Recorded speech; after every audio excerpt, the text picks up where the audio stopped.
두 번째 역사 시간으로 세계사 수업을 진행하도록 하겠습니다. 우리 저번에 1차 세계대전 배웠죠. 자, 오늘은 1차 세계대전이 끝나고 난 다음에 국제질서가 어떻게 변해가는지, 그리고 여러분 너무도 익숙하게 알 거예요. 이제 2차 세계대전 그거 이제 뒤에 또 터지게 되는데, 이 1차 세계대전 마무리 때문에 마무리하는 과정이 그닥 예쁘지가 않아서 결국 또 2차 세계대전이 일어나게 된 계기가 되거든요. 그런 것들 오늘 정리하도록 하겠습니다. 자, 교과서는 174에서 175페이지, 174에서 175페이지 펴주시면 되고요. 우리 또 저번 시간에 1차 세계대전뿐만 아니라 또 러시아 혁명도 배웠는데, 이제 러시아 혁명은 이제 러시아 애들이 1차 세계대전에 참전하는 과정에서 너무 먹고 살기가 힘들어서 결국 혁명이 일어나고 세계 최초의 소비에트 공산국가, 사회주의 국가가 등장하게 되는 어떤 그런 사건들, 일련의 사건들을 저번 시간에 배웠습니다. 자, 이제 1차 세계대전이 끝났어요. 1차 세계대전은 1919년도에 끝났습니다. 18년 말, 19년도 초에 끝났고요. 이제 전쟁이 끝난 다음 이제 그 전쟁에 참여한 애들끼리 모여서 회의를 하게 됩니다. 그 회의를 뭐라고 했냐면 파리 강화회의라고 했어요. 왜 파리 강화회의냐? 파리에 모여서 했거든요. 전쟁에서 가장 많은 피해를 받은 나라는 실질적으로 뭐 독일이나 러시아가 피해를 받았는데, 프랑스도 참 만만치 않게 피해를 많이 받았습니다. 그래서 프랑스가 제일 많이 이 전쟁에서 좀 화가 나 있었다라고 생각하시면 돼요. 그리고 또 프랑스는 예전에부터 독일이 옛날에 프로이센 국가였거든요. 이 프로이센 국가가 통일이 돼가지고 막 잘 나가는 게 너무너무 싫고 배 아파했던 국가인데, 결국엔 이 프로이센 국가가 독일이라는 나라로 통일을 하더니 이 독일이라는 나라가 1차 세계대전을 일으켜서 프랑스한테 많은 피해를 줬잖아요. 그러다 보니까 이제 화가 머리 끝까지 나 있다고 생각을 하시면 됩니다. 프랑스 애들이 굉장히 많이 화가 나 있었고요. 보란 듯이 바로 베르사유 궁전, 이 프랑스의 상징이자 아주 너무 아름다운 건축물인 베르사유 궁전에서 파리 강화회의를 진행합니다. 근데 원래 베르사유 궁전에서요, 옛날에 독일 애들이 자기네들 통일하고 프랑스를 이겼다고 선언했던 곳이 베르사유 궁전이에요. 그래서 이제 프랑스 애들은 베르사유 궁전에서 그 독일이 옛날에 얄밉게 우리 이겼지롱 하고 그랬던 게 너무너무 화가 나서 다시 베르사유 궁전을 불러다가 독일 애들이 회전을 했잖아. 회전을 했으니까 이제 독일 애들 한마디로 이제 놀리는 장소로, 너네 옛날에 여기서는 막 전쟁에서 이겼다고 되게 잘난 척 했는데 이번에는 져서 이제 끌려왔구나, 이런 식으로 약간 비아냥거리기 위해서 일부러 베르사유 궁전으로 자리를 잡았다는 얘기가 있습니다. 여담으로 베르사유 궁전은 화장실이 없었죠. 프랑스의 루이 14세라는 왕이 태양왕이라는 별명을 얻을 정도로 황제권이 굉장히 강화됐던 시기에 만든 궁전으로, 원래 왕권 강화와 궁전을 만드는 게 좀 맞물려 있어요. 우리나라에도 흥선대원군이 왕권 강화를 하기 위해 경복궁을 중건한 것처럼. 그래서 베르사유 궁전을 루이 14세가 이제 세웠는데, 베르사유 궁전 화장실이 없어서 아무데나 똥을 쌌다는 이야기, 제가 어떤 면에서는 좀 얘기를 했던 것 같아요. 자, 아무튼 이 베르사유 궁전에 모여서 한 27개의 국가가 모여가지고 이제 전쟁 이후, 전후 처리, 전후가 무슨 뜻이냐면 전쟁 후에 대한 이야기를 서로 나누게 됩니다. 여기서 소련은 참여했을까 안 했을까? 안 했죠. 왜냐면 독일하고 불같은 강화조약을 맺어서 전쟁에 참여하지 않기로 했으니까 중간에 1차 세계대전에 빠졌잖아요. 그래서 여기에 참여하지 않습니다.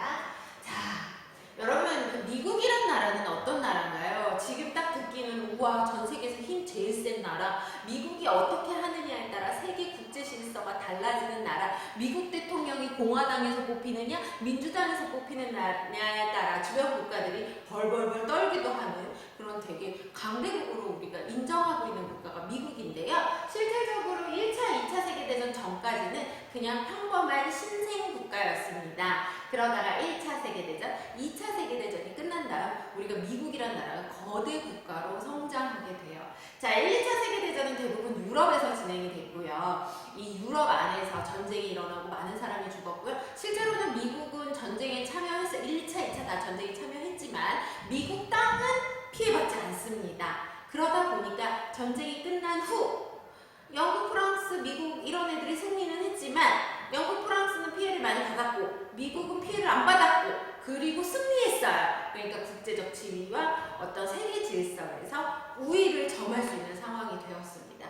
그리고 제가 1차 세계대전 때도 미국이 참전하게 된 계기로 약간 연합국 쪽의 힘이 세졌고 그래서 독일이 패전하게 됐다는 요인이 됐다고 얘기 드렸죠. 근데 2차 세계대전도요 역시 미국이 참전하게 되면서 일본이 지는 바람에 또 미국 중심 지역, 미국 쪽 사람, 연합국 쪽이 또 승리하게 됩니다. 아무튼 1차 세계대전의 가장 큰 수혜를 받은 국가는 미국이에요. 네. 그래서 여러분이 미국이란 나라가 그만큼 우리가 지금 생각할 때 어마어마하게 된 계기가 1, 2차 세계대전 때문이라는 거. 자, 파리 강화회의에 미국의 그때 당시 윌슨 대통령이 14개조 평화 원칙을 제안하면서 니네 싸우지 말고 서로 평화롭게 회의를 하자라는 제안을 하게 됩니다. 이 얘기 들으면 미국 되게 착해 보이죠. 솔직히 미국은요 식민지 욕심이 많지 않은 나라예요. 다른 나라들 지금 1차 세계대전 왜 일어났어요? 대부분 이제 식민지 쟁탈전 때문에 즉 제국주의에 대해서 서로 땅따먹게 하느라고 이 되게 잘 나가는 나라들끼리 싸운 거잖아요. 결론은. 근데 이제 미국 같은 나라는 솔직히 식민지가 그렇게 욕심 부리지 않는 나라입니다. 왜냐면 자기네 나라 땅이 너무 넓고요. 자기네 나라 땅을 개척하느라고 정신이 없었어요. 그래서 이른바 착한 척을 좀 할 수 있지 않았나 저는 좀 이렇게 생각을 해봅니다. 착한 척 할 수 있는 거죠. 가진 게 많으니까 너네는 왜 식민지를 만들어? 물론 미국도 식민지 국가가 있었죠. 필리핀이나 뭐 몇 개의 국가들이 있었어요. 하와이도 원래 미국이 아닙니다. 모아나 같은 그런 원주민 거예요. 그런데 이제 미국이 가져갔죠. 아무튼 그러기는 한데 어쨌든 미국이 14개조 평화 원칙으로 이제 우리 사이좋게 회의를 진행하자라고 하고 여기서 이제 나온 얘기 진짜 중요한 게 있어요. 민족 자결주의를 외칩니다. 이 민족 자결주의가 뭐냐? 자신의 일은 자기가 결정한다. 자신의 일은 자기가 결정한다. 자결. 즉, 그 민족의 일은 그 민족이 결정하게 냅둬라. 왜 강대국이, 왜 그 제국주의 국가들이 식민지를 잡아먹고 그 식민지 민족들을 괴롭히냐. 민족 자결주의 너무 따뜻하죠. 근데 여러분 이 민족 자결주의 어디서 많이 들어봤을 거예요? 맞아요. 바로 우리나라의 3.1운동과 관계 깊습니다. 그건 이제 뒤에서 조금 다시 설명을 해드릴게요. 어쨌든 민족 자결주의를 바탕으로 한 윌슨의 14개조 평화 원칙으로 회의가 진행이 됩니다. 그러나 생각보다 예쁘게 조약을 맺지는 않았고요. 베르사유 조약, 이 파리 강화 회의로 베르사유 조약을 체결하고 주로 독일은 군비를 축소시키고 왜냐면 이제 패전국의 끝판왕이잖아요. 패전국의 그러면서 이 전쟁을 유발한 국가잖아요. 그래서 군비를 축소시킵니다. 예를 들어 징병제 하지 말라는 거예요. 군인 키우지 말라는 거예요. 군사소도 줄이라는 거예요. 탱크 같은 무기도 사용하지 말라는 거예요. 이런 식으로 독일의 군비를 축소시키고 그 다음에 배상금을 굉장히 많이 내놓으라고 합니다. 베르사유 조약이 좀 안타까운 점은 물론 독일이 전쟁에 있어서 책임자이기도 하고 패전국이기도 하니까 당연히 그에 따른 처벌을 받아야 되기는 하지만 너무 가혹했다라는 게 많은 역사학자들의 해석입니다. 자, 독일은 나중에 뒤에 이야기지만 독일은 너무 많은 부담과 너무 많은 경제적 손실 때문에 너무 힘들어서요. 으르렁대기 시작해요. 그 으르렁대기 시작하는 과정에서 히틀러가 등장을 하고 이 히틀러가 독일 국민들을 선동하여서 다시금 2차 세계대전을 일으키는 안타까운 사건이 일어난 것처럼 너무 가혹하지 않았나? 너무 코너를 물지 않아. 우리 이런 말 있잖아요. 쥐도 고양이가 쥐를 코너에 물면 쥐도 고양이가 문다. 이런 말이 있죠. 원래 쥐는 무서워서 고양이가 물지 않잖아요. 그렇죠? 자, 아무튼 베르사유 조약 체결의 대부분의 내용은 독일에게 많은 배상금과 독일에게 좀 가혹한 내용의 그 조약 내용들이 많았습니다. 자, 그래서 이제 이 베르사유 조약 끝나고 나서 베르사유 체제가 전 세계적으로 질서가 잡힌다 이렇게 평가하고 있습니다. 역사 속에서 베르사유 체제가 질서로 잡혔다 전 세계가. 자, 그게 뭐냐면 이 전승국에게는 유리하고 패전국에게 울고 있죠. 네. 이 전쟁에서 승리한 애들은요, 그 패전국 애들한테 막 배상금도 뜯어내고 그다음 패전국 애들이 갖고 있는 식민지의 이권을 또 빼앗기도 합니다. 전승국 애들은. 그다음 패전국은 다 자기가 가지고 있는 식민지를 다 돌려줘요. 다 독립시켜요. 그래서 이때 독일이 갖고 있는 식민지가 다 독립이 됩니다. 독일, 뭐 이제 헝가리, 오스트리아 이런 나라들이 가지고 있는 그런 러시아 싹 다 독립이 돼요. 민족주의와 민족 자결주의의 바탕으로. 자, 여기서 문제. 1차 세계대전에 일본이 참전을 하게 됩니다. 네, 일본은 전승국일까요? 회전국일까요? 전승국이라서 일본의 식민지대에 있었던 우리 조선, 대한민국은 해방되지 못합니다. 근데 너무 웃긴 게요. 전승국이든 회전국이든 이 윌슨의 14개조 평화 원칙에 의거해서 모든 식민지는 독립을 시켜줘야 되는 거 아닙니까? 그쵸? 근데 전승국, 승리한 국가의 식민지는 독립이 안 됐고요. 네, 패전국 나라만 독립이 됐습니다. 패전국의 식민지만, 패전국이 가지고 있는 식민지만. 즉 우리나라는 1차 세계대전 때 일본이 만약에 이제 패전국이었다. 그럼 우리는 굉장히 빨리 이제 생각보다 더 빨리, 우리 역사 속에서 빨리 독립이 된 거죠.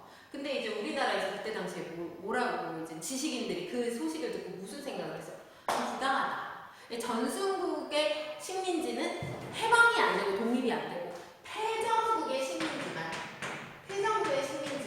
해방이 된다는 건 이거 불평등하다. 해가지고 우리나라에서 무슨 운동이 일어났어요? 맞아요. 3.1 운동이 일어났습니다. 그 3.1 운동이 이 1차 세계대전의 그 어떤 전후 처리 과정과 맞물려 있습니다. 여러분 이래서 세계사도 중요한 거예요. 세계 역사와 우리나라 역사와 한국사가 함께 가고 있어요. 왜냐면 이제 점점 지구촌화, 세계화 시대가 시작되는 현대사회거든요. 우리나라 역사만 중요한 게 아니라 다른 나라 역사도 버무려서 공부를 해야지 이 글로벌한 시대에 우리가 좀 더 적응을 잘할 수 있게 됩니다. 아무튼 회전국이 이제 이렇게 좀 약간 느낌이 어때요? 회전국한테 좀 너무하다. 독일한테 좀 너무하다. 이런 내용으로 파리 베르사유 조약을 체결하고 전반적으로 전 세계적으로 베르사유 체제가 잡히는데 승전국은 막 이렇게 식민지 그냥 계속 뺏겨먹고 회전국은 모든 식민지를 풀어주고 그 다음에 승전국은 회전국 애들한테 막 배상금이나 여러 가지 이권을 뜯어오고 그러는 약간 좀 과한 질서가 잡히게 됩니다. 자, 아까 말씀드렸다시피 미국의 지위가 이렇게 올라가요. 그리고 일본 또한 이때 국제적 지위가 좀 올라가기 시작합니다. 씁쓸하죠? 네, 씁쓸해요. 그리고 오히려 영국, 프랑스는 진짜 우리 제국주의 공부할 때 영국, 프랑스는 소스라치게 전 세계를 다 먹었잖아요. 그래서 영국, 프랑스가 굉장히 힘이 셌다고 늘 배웠는데 요 1, 2차 세계대전으로 영국, 프랑스의 힘이 많이 약해지고요. 재밌는 이야기는 여러분 비행기가 등장하면서 영국의 힘이 약해집니다. 여러분 영국은 섬나라예요. 그렇죠? 그래서 영국을 공격하기 매우 어려워요. 배 타고 공격해야 되는데 영국의 배는 세계 최강입니다. 해군이 짱이에요. 영국은. 근데 뭐가 생겼어요? 비행기가 생겨서 영국이 섬나라여도 비행기로 공격을 하면 끝나는 거죠. 그래서 이 비행기의 발명이 비행기의 등장이 비행기를 통한 전쟁이 영국의 지위를 낮췄다라는 역사적 해석도 많습니다. 어떠한 새로운 문명이 시작되면 또 다시 어떤 나라는 또 좀 힘을 잃게 되는 재미있는 아이러니한 이런 이야기들이 등장을 하는데요. 아무튼 자 그리고요 여러분 선생님이 이거 정말 중요하다고 생각이 들어요. 국제연맹 뒤에 국제연합하고 같이 묶어서 다시 정리를 해드릴 건데요. 국제연맹은 뭐냐면 지금 여러분 국제연합이 있습니다. 유엔입니다. 여러분 유엔 들어보셨어요? 우리 유엔 하면 저는 이제 반기문 총장, 우리나라의 이제 사무총장으로 뽑히신 반기문 총장이 유엔 하면 무슨 뜻이 뭐가 떠올라요? 우리 6.25 때 유엔군이 우리 도와줬던 거? 자, 유엔은 바로 국제평화기구로 대부분의 국가들이 유엔에 가입을 하고 세계 평화에 서로 약속을 하고 이제 그런 거를 이제 서로 이제 약속하고 회의하는 기구예요. 근데 원래 지금은 유엔 국제연합인데 원래는 국제연맹이라는 조직이 있었어요. 요 1차 세계대전 끝나고 국제연맹이라는 조직이 있었는데 바로 이 국제연합 지금 유엔의 전 단계라고 보시면 됩니다. 자, 국제연맹을 만듭니다.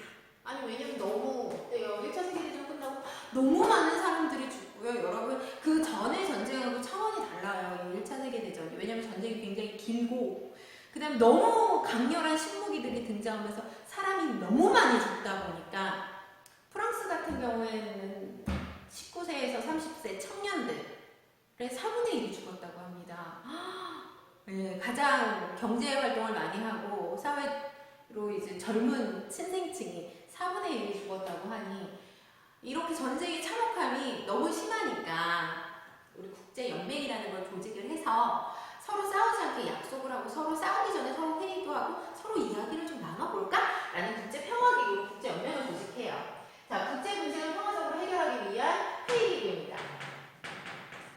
자, 그래서 서로 이제 군사 비용도 줄이자. 각자의 나라들 군사 비용도 줄이고 좀 전쟁하려고 막 이렇게 막 군대 키우고 무기 키우고 군사 키우지 말고 좀 비용 줄이고 전쟁하지 말고 전쟁하기 전에 서로 좀 이야기도 나누고 우리 사이좋게 지내자 이런 조직이에요. 그쵸? 우리 지금 현재 유엔도 그런 역할을 하고 있지 않습니까? 근데 이 국제연맹의 단점이 있어요. 제가 별표를 쓰죠. 미국이 참여하지 않습니다. 소련 또한 여기에 참여하지 않고요. 소련은 약간 이때는 아직 힘이 세진 않았어요. 공산주의 국가 하나로 정신이 없죠. 미국, 아까 선생님 뭐라고 했어요? 1차 세계대전 끝나고 가장 힘이 세진 나라가 어디라고 했죠? 미국이라고 했죠. 근데 미국이 여기에 참여하지 않고 그 다음에 이제 어떤 A라는 나라가 나쁜 짓을 하면 너 그러면 안 돼! 하고서 이제 지금 현재 유엔에서는 경고를 하고 경고를 했는데 안 되면 경제적 제재라고 경제적 제재가 안 되면 그 다음에 군사적 제재를 보통 가합니다. 그래서 여러분 유엔군 들어봤어요? 유엔군?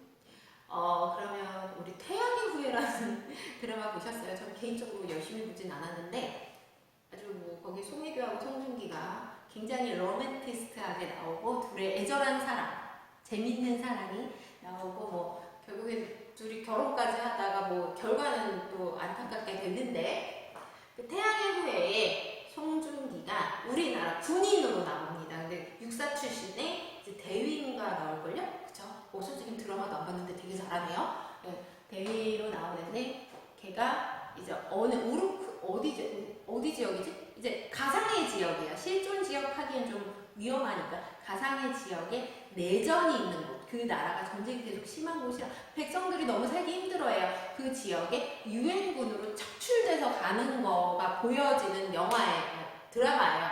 예. 그러니까 유엔이라는 조직이 유엔에 가입한 국가들한테 야 저기 나라 너무 힘드니까 도와주러 가자. 그리고 군사적 제재를 하러 가자 하면 각 나라마다 이제 엘리트 군인들을 뽑아다 거기서 파병을 시키는 파병을 시키는 거죠. 그래서 송중기는 유엔군이죠. 우리나라 출신, 우리나라에서 뽑힌. 그쵸? 네. 지금 국제연합, 즉 유엔은 저렇게 군사적 제재를 가할 수 있습니다. 그러나 이 국제연맹은 경제적 제재만 가하고 군사적 수단으로 제재를 가할 수 없어요. 어떤 나라가 나쁜 짓을 해요. 야 너네 그러지 마 할 때 경제적 제재만 가능한 건 뭐 걔네한테 무역을 안 한다던가 걔네랑 무역을 안 한다던가 교류를 안 한다던가 걔네 물건을 구매해주지 않는다던가 요런 게 그리고 어떤 걔네 나라가 어떤 자원이 필요한데 지급을 안 해준다던가 뭐 이런 경제적 제재만 되고 나머지 이제 군사적 제재는 힘이 없었다. 즉 지금 현재 여러분이 알고 있는 국제연합 유엔에 비해서 힘이 매우 약했다라는 게 이제 국제연맹의 좀 특징입니다. 특징 및 단점. 그럼 국제연합은 언제 만들어지냐면요. 1차 세계대전 끝나고 2차 세계대전이 등장도 돼요. 지금 2차 세계대전은 이제 20 몇 년 있다가 돼요. 1940년? 그때 이제 시작이 되죠. 아무튼 2차 세계대전이 시작돼서 2차 세계대전 정말 많이 죽어요. 네. 너무 많이 죽어요. 그래서 2차 세계대전 끝나고 나서 유럽이 완전 나가 떨어졌어요. 유럽이 완전 만신창이가 됩니다. 그래서 야 안되겠다. 국제연맹이 아니라 조금 더 강력하고 강한 세계평화기구를 만들어야겠다. 완전 좀 파워가 세야 나라들이 막 좀 긴장해서 안 싸우지. 네. 그래서 국제연합은 2차 세계대전 끝나고 만든 거죠. 그러니까 여러분 이 국제연맹, 국제연합은 일종의 또 경찰이라고 세계 경찰이라고 보시면 돼요. 우리가 왜 친구들끼리 막 싸우면 학교에서는 학생부 선생님들이 담임 선생님이나 뭐 특히 이제 전담하시는 부서가 학생부 선생님들이 여러분을 이제 지도하시는 거잖아요. 근데 내가 어른이 돼서 사회에 나가서 이제 뭐 나쁜 짓을 하면 이제 경찰이 와서 나를 지도하는 거잖아요. 그러니까 국제연맹, 국제연합은 학교에는 학생부 역할이고 이제 일반 우리 사회생활에서 이제 경찰 노릇이다라고 생각하시면 됩니다. 이거 기억해 주세요. 국제연합하고 비교하는 문제 100% 나올 것 같죠? 우리 학교는 뭐 모의위엔 어쩌고저쩌고 그런 활동도 하더라고요. 역시 학력 친구들은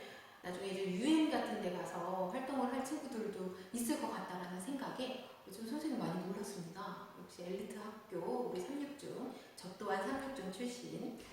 자, 그 다음에 이제 패전국 대부분이 이제 나라가 이제 공화정이 수립이 됩니다. 이때 이제 대부분 왕정들이 다 무너지고 공화정이 수립이 되는데, 공화정 이제 더 이상 설명 안 하겠어요, 여러분. 공화정 우리나라가 공화정이죠. 대통령, 국회의원 이런 애들이 이제 정치하는 거고, 그러니까 민주주의가 이제 점점 뭐다 발전하기 시작했다. 그리고 이제 같은 민족끼리 나라를 만들어요. 같은 민족끼리. 그래서 민족주의도 발달했다. 민족주의가 발달한 이유는 이제 또 민족 자결주의도 영향을 받아서 또 민족주의가 더 발달하기도 하고요. 자, 그 다음에 시민주의가 올라갑니다. 전쟁에 참여한 사람들이 평범한 백성들, 국민들, 시민들이 많았기 때문에 이 전쟁에 참여한 시민들의 지위가 올라가요. 전쟁에 참여했잖아요. 1차 세계대전 때는 전쟁에 참여한 인원이 그 전 세대보다 엄청 많았다고 했죠. 그 전에는 일부 군인만 전쟁에 참여했다면 1차 세계대전에는 여자도 참전할 정도로, 여기서 꼭 굳이 나가서 싸우는 게 아니라 공장에서 일을 한다던가 여러 가지 그 군사 관련된, 정제에 관련된 업무를 같이 시민들과 나누다 보니까 시민의 지위가 올라가서 보통선거, 이제 누구나 정치에 참여할 수 있는 보통선거가 대부분의 국가에서 이제 시행되기 시작하고, 그 다음에 특히 여성 참정권이 발전하게 되고요. 그 다음에 노동자의 권리도 상승하게 됩니다. 여러분 저랑 옛날에 산업혁명 배웠잖아요. 산업혁명 배울 때 우리 노동자들의 삶이 어땠어요? 정말 소스라치게 놀랄 정도로 너무 힘들었죠. 어린 아이들에게도 하루에 열 몇 시간씩 노동을 시켰던 가슴 아픈 역사를 우리 이미 배웠습니다. 그런 노동자들의 권리가 이때부터 좀씩 상승이 되는 거죠. 여기 이제 1차 세계대전 마무리인데요, 여러분. 1차 세계대전이 끝난 다음 제일 중요한 건 이런 색깔로 선생님이 쓴 용어들 정리해 주시고, 파리 강화회의에서 베르사유 조약이 체결됐는데 독일한테 너무 좀 약간 좀 과했다. 그리고 이제 미국이라는 나라가 점점 이제 떠오르는 태양이 되고, 원래는 최고의 태양은 영국이었는데 해가 지지 않은 나라. 그다음에 이제 나름 국제사회에서 국제연맹이라는 걸 조직을 해서 세계 평화를 위해서 되게 노력을 하려고 했지만 좀 힘이 약했다. 그래서 결국 또 2차 세계대전이 일어나고, 2차 세계대전 끝나고 나서 지금 현재 국제연합, 유엔이 등장하게 됩니다. 유엔은 이제 또 뒤에서 공부하겠죠. 자, 여러분들 어때요? 우리 1차 세계대전 끝나고 나서 어떤 것인가요? 제가 1917이라는 영화를 봤어요. 이게 1917이라는 영화가, 여러분 교과서 박 역사여행에 제가 조그만 짤을 올려놨죠? 1917이라는 영화를 보면 그 1차 세계대전은 되게 슬픈 그런 이야기를 실감나게 표현을 해서 우리나라의 기생충 영화랑 이제 아카데미 수상작에서 경쟁 부분이었는데 우리가 이겼습니다.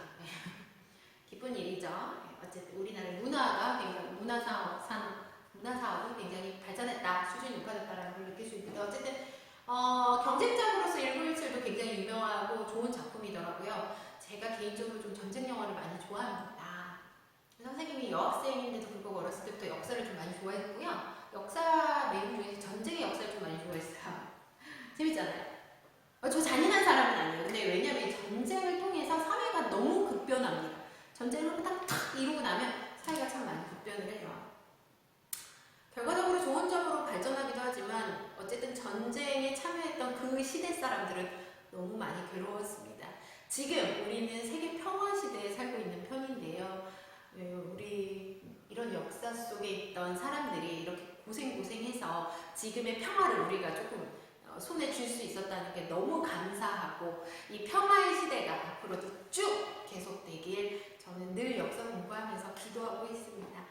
자, 요즘은 또 코로나 때문에 많이 힘든 시기인데요. 그래도 우리 인류가 같이 협업을 통해서 극복하려는 노력의 모습이 바로 이렇게 옛날에 많이 싸우고 고생하고 많은 역사적 사건을 겪어서 이제 우리는 서로 힘을 합쳐야 되는구나 라는 교훈을 얻어서 지금은 이렇게 서로 힘을 합쳐서 극복하려는 그런 모습이 보이는 것 같아서, 와, 진짜 우리 조상들 너무 감사하고, 또 우리가 또 역사 공부를 통해서 다시 한번 교훈을 삼고 앞으로는 전쟁 일어나면 안 되겠다 다시 한번 다짐을 해야 되는 시간이 아닌가 싶습니다. 오늘도 여러분 긴 수업 시간 함께 해주셔서 감사하고요.